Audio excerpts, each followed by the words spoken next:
आपने बाबा रामदेव ने बताया हुआ है, आपको कई प्राणायाम आपने देखे भी होंगे, अपने टीवी के ऊपर प्राणायाम देखे होंगे। उसके अंदर सबसे पहला हमारा जो प्राणायाम है सूर्य भेद। एक आपको सबसे बड़ी चीज दिखाती हूँ कि जो हमारा लेफ्ट साइड वाला पोर्शन है नोज का, ये हमारा चंद्र भेदी होता है, यानी ठंडी हवा जो है इसके अंदर से एयर हमारे अंदर जाती है। जब आप इसको बंद करके आप सांस लेते हैं तो हमारे अंदर ठंडी हवा जाएगी। और जब हमारा ये जो राइट साइड वाला है ये हमारा होता है सूर्य भेदी, यानी इसको जब हमें जैसे कोल्ड वगैरह हो रहा है, कुछ हो रहा है, तो हम इसको गर्म इस राइट साइड से जब हम सांस लेते हैं तो उसको कहते हैं हम सूर्य भेदी, और हमारे अंदर गर्म हवा जाती है। सर्दियों में आप इसको ज्यादा कर सकते हो, जैसे बीपी वाले पेशेंट्स हैं जिनका बीपी बहुत हाई हो गया है, तो आप ऐसा कीजिए, फटाफट उसको जो लेफ्ट साइड है, लेफ्ट एक राइट साइड वाला बंद करके लेफ्ट साइड वाले से सांस लें, इसे छोड़ दें, फिर लेफ्ट साइड सांस लें,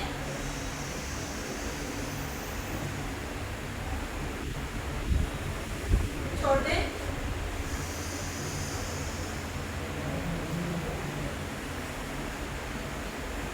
इसको कहते हैं हम चंद्र भेदी प्राणायाम।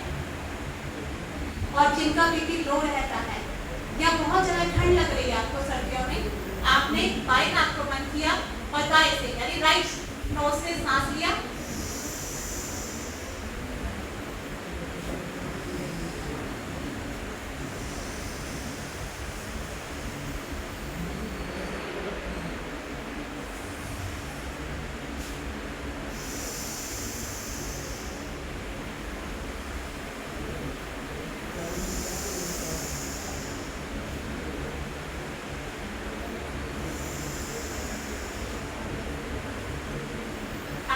ठंड की वजह से सिर दर्द हो रहा है या बीपी लो है, आपका बीपी जो है वो सही होना शुरू हो जाएगा। इसी तरह से अनुलोम विलोम है, ये छोटे छोटे स्टेप्स हैं, मैंने आपको अलग अलग बताया।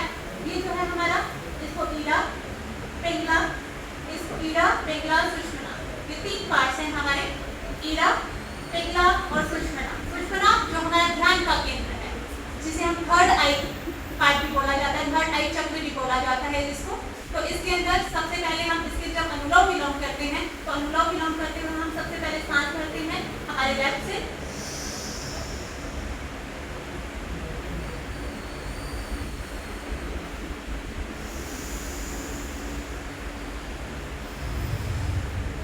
इधर से सांस लिया, इधर से छोड़ा, इधर से लिया, इधर से छोड़ा, एक बार। इसको आप धीरे धीरे पहले सबसे पहले आप 5 बार कीजिए, 5 बार करने के बाद धीरे धीरे आप इसको बढ़ा सकते हैं, 21 टाइम्स भी कर सकते हैं। और इसके अंदर हम कैसे सांस को रोक सकते हैं, रोक के फिर कैसे छोड़ सकते हैं, तो इसके अंदर मैं आपको बताती हूँ कि सबसे पहले हमने यहाँ से सांस को भरा, जल अंदर बंद लगाया,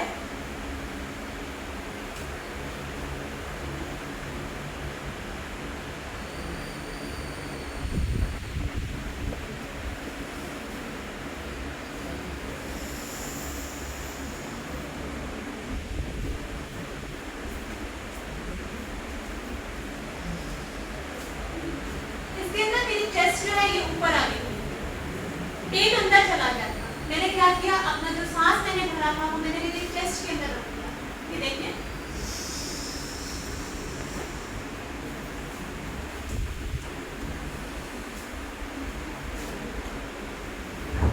मेरी जो अब पेट के अंदर भरना होगा तो मैं क्या करूंगी,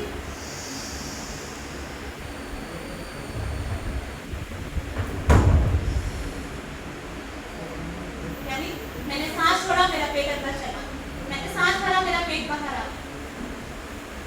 आपको ब्रीदिंग के सिस्टम के अंदर जब आप अपनी जो क्रियाएं करते हैं उसके अंदर कपालभाति करते हैं। कपालभाति आप टीवी पे देख लेते हैं, आप करते हैं। कपालभाति जब तक आप किसी से ना सीखें तब तक नहीं करनी चाहिए। सिर्फ कपालभाति करते हुए सबसे पहले बस एक जो इम्पोर्टेंट सबसे मुख्य बात जो है वो ये आपको नोट करनी चाहिए कि मेरा पेट कहाँ जा रहा है। जब मैं सांस भर रही हूँ क्या बाहर आ रहा है, और जब मैं सांस छोड़ रही हूँ क्या मेरा अंदर जा रहा है। अगर आपका ऐसा हो रहा है तब तो आपकी कपालभाति सही है। स्पाइनल पेन टूट सकता है। ठीक है, इसलिए कपालभाति ना करो चलेगा, बाकी ये सिंपल अनुलोम विलोम कर लो, ये कर लो, चलेगा। कपालभाति करते हुए मैं आपको बताती हूँ कैसे होता है।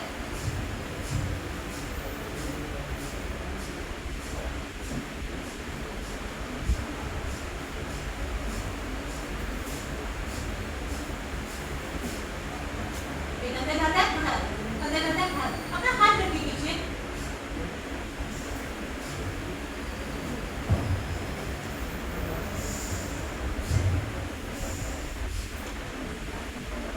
एक बार अपना हाथ रख के पहले चेक कर लीजिए। कुछ देर बाद आपकी प्रैक्टिस हो जाए, कुछ दिनों तक लगातार ऐसे कीजिए।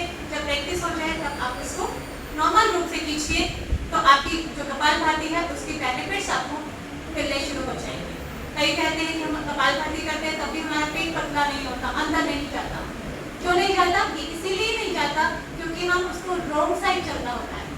जब हम सांस निकालते हैं तब तो पेट फूल जाता है, जब हम सांस भरते हैं तब हमारा अंदर चला जाता है, तो उसकी वजह से हमारा पेट जो है वो सेट नहीं हो पाता, वो कम नहीं हो पाता। ठीक है, और एक इसके साथ में जो है आप कुंभा को रेचक भी कर सकते हो। हमने सांस को बाहर छोड़ा, जैसे हमने सांस को बाहर छोड़ा,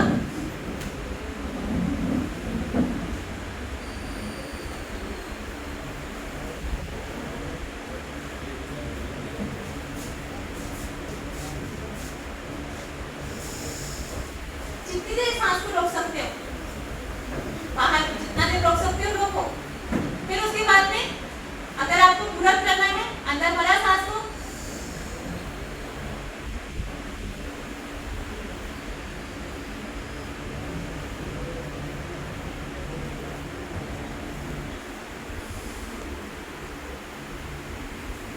इतना सांस बाहर निकालो कि सारा पेट आपका अंदर चला जाए।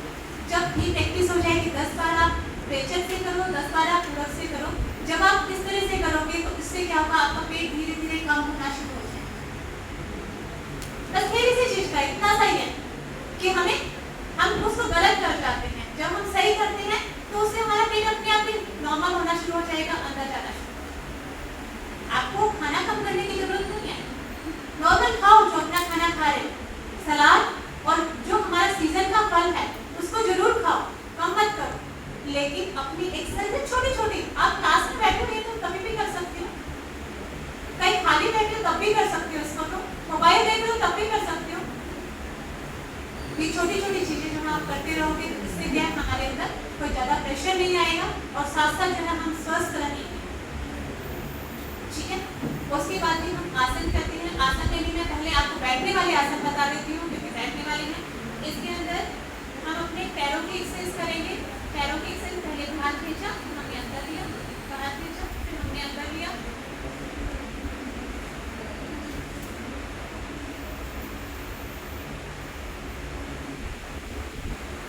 पैर को गोल गोल घुमाएंगे अपने बच्चों को, क्लॉकवाइज एंटी क्लॉकवाइज।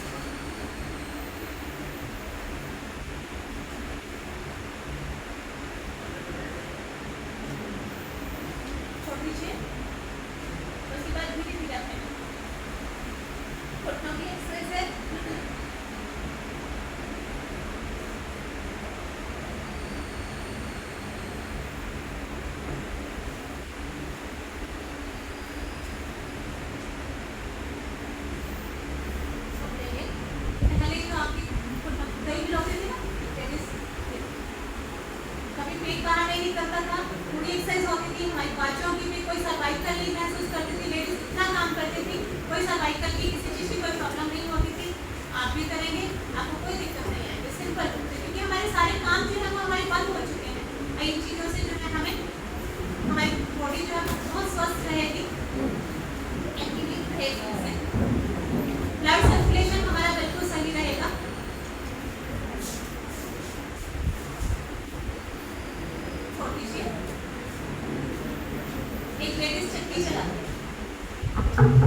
बना के रख लो, साथ ही साथ वहीं बैठे बैठे आप खा लो, आपकी धड़न की प्रॉब्लम ठीक हो जाएगी, धड़न वहीं की वहीं सेट हो जाएगी जहाँ पे होनी चाहिए। ये थे हमारे सिंपल बैठने वाले आसन। बैठने वाले आसन में और भी बहुत सारे हैं, लेकिन वो ये लंबा टाइम निकलता चला जाएगा। मैं सिंपल मेन आसन आपको बता रही हूँ। और उसके बाद है हमारे जीवन तत्व के 5-6 आसन है, 7 आसन है, जिनको मैं आपको सिंपल रूप से डेली जो आपको करना है वो बता रही हूँ कैसे करते हैं। सबसे पहला है नाड़ी तानासन। सांस को भरते हुए यहाँ पे रखेंगे, दोनों हाथों को सांस को भरते हुए पीछे लेके जाएंगे।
जो मैंने पाँव के ऊपर पाँव रख के किया था उसे बोलते हैं पग चालन, और जो लोग मैंने दोनों पाँव बराबर टिक के किया था उसको बोलते हैं नाभि चालन।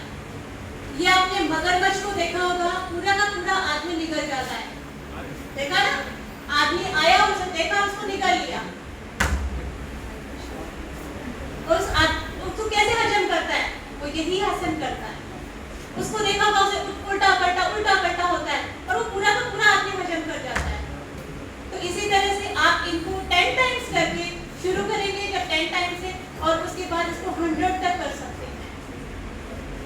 अब आप देखिए कि आपका क्या हुआ, आपने तो सिर्फ रोटी खाई थी, तो मगरमच्छ ने तो पूरा आदमी खाया था, निकला था, उसने तो उस आदमी को हजम कर दिया, लेकिन आपसे तो रोटी भी हजम हुई। हम जितना हो सकता है मोटे होते जा रहे हैं, इसलिए कम कर दो, खाना कम कर दो। क्यों कर दो? एनर्जी किससे मिलेगी हमें? वो हजम कर सकता है तो क्या हम नहीं हजम कर सकते? अपनी बॉडी को इतना बनाओ फ्लेक्सिबल, इतनी उसके अंदर थोड़ा बहुत ये जो क्रियाएं हैं ये करो, योगा करो कि आपको जरूरत ही नहीं पड़ेगी उसको कम करने की, भोजन को कम करने की। जितना आज एक्स्ट्रा खा लिया नहीं, आसन ज्यादा कर लो, उतना ही टाइम ज्यादा कर दो। तो ये जो आसन है पग चालन है, नाभि चालन है, पग चालन है, नाभि चालन, ये आपकी जो है बहुत बेस्ट है और ये आपके भोजन को फटाफट हजम कर देते हैं। और उसके बाद है अंतः चालन, एक पाँव को मोड़ा और यहाँ रखा दूसरे पाँव पे और धीरे धीरे नीचे, फिर दूसरा पाँव,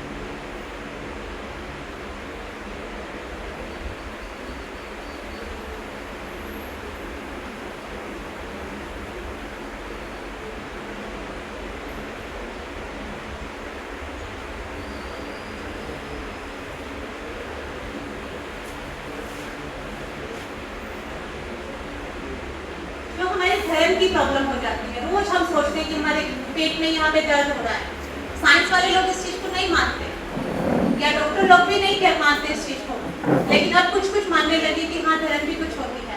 यहाँ पे जब हाथ रखोगे तो यहाँ पे हमारी थोड़ी सी दुख दुख अजीब सी होती है। ये वाली जो चीज है ये हमारी सरक भी कभी यहाँ आ जाती है, कभी यहाँ आ जाती है। एक जगह आने से हमारे कॉन्स्टिट्यूशन की प्रॉब्लम हो जाती है, दूसरी जगह आने से हमारे अंदर लूज मोशन की प्रॉब्लम हो जाती है, और जब ये वापस यहीं आ जाती है तो वो सेट हो जाती है, हमारी कोई प्रॉब्लम नहीं रहती। तो ये जो आसन है, ये आसन आपकी जो प्रॉब्लम है, धरन वाली प्रॉब्लम है, उसको दूर करते हैं। उसके बाद में है कटिकम आसन। दोनों पाँव को ऐसे रखिए, सिर के पास में हाथों को रखिए।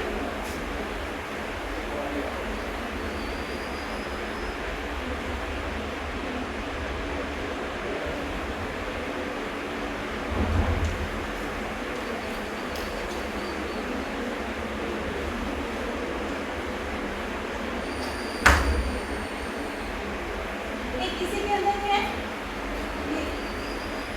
हाफ कटिबद्ध आसन। इसके अंदर दोनों पाँव को खोल के और उसके अंदर एक पाँव को नीचे लेके जाते हैं, दूसरे पाँव को ऊपर।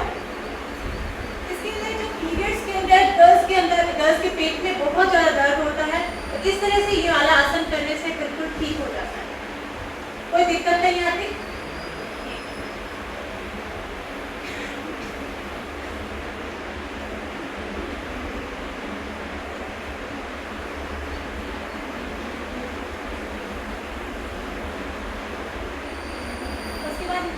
नेक्स्ट आसन है बाल बचलन। हम भूल चुके हैं कि हम भी कभी बच्चे थे। आप अपने ये आसन करोगे, जब बाल बचलन वाला आसन करोगे तो कोई चीज याद करोगे। मैं छोटे बच्चे की तरह से, एक छोटा सा बच्चा कैसे हाथ पैर मारता है, उसी तरह से करेंगे। इससे पेट पे भी आप हंसेंगे भी, तो उससे क्या होगा, आपके अंदर का जो भी आपका जमा हुआ है वो बिल्कुल खुल जाएंगे। आपके फेफड़े, जो आपके लंग्स हैं वो बिल्कुल खुल जाएंगे। आपकी अंदर जो ऑक्सीजन है वो बहुत अच्छी तरीके से जाने लगेगी। अटैक वगैरह की प्रॉब्लम दूर हो जाएगी, पेट लूज होगा, आपका पेट कम होना शुरू हो जाएगा। यहाँ जो आपकी थाइस के ऊपर प्रॉब्लम है वो थाइस भी जो है वो पतली होने लग जाएगी। तो इसको करना कैसे है,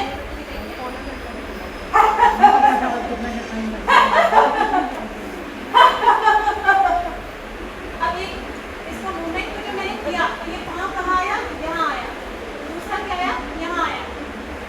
साथ साथ हाथ चले, मेरे पाँव भी चले और मेरे हाथ भी चले। उससे क्या हुआ, हमारा पेट कहीं रहने के चांसेस ही नहीं। छोटे बच्चे को कितना भी खिला दो वो इसी तरह से हरकतें करता है, सब कुछ हजम हो जाता है।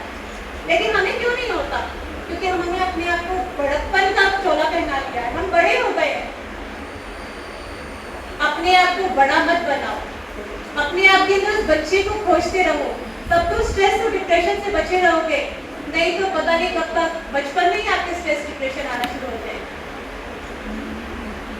उसके बाद में नेक्स्ट है दोनों पाँव को ऊपर करना।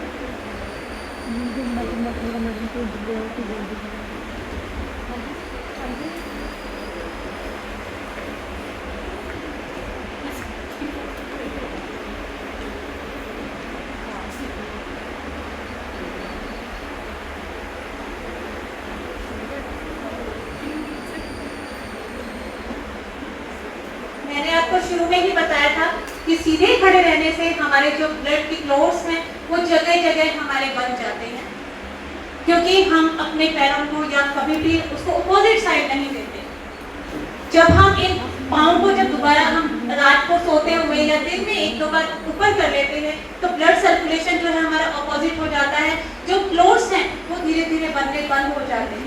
डेली करोगे, अभी से ही करोगे तो कभी क्लोट्स बनेंगे ही नहीं।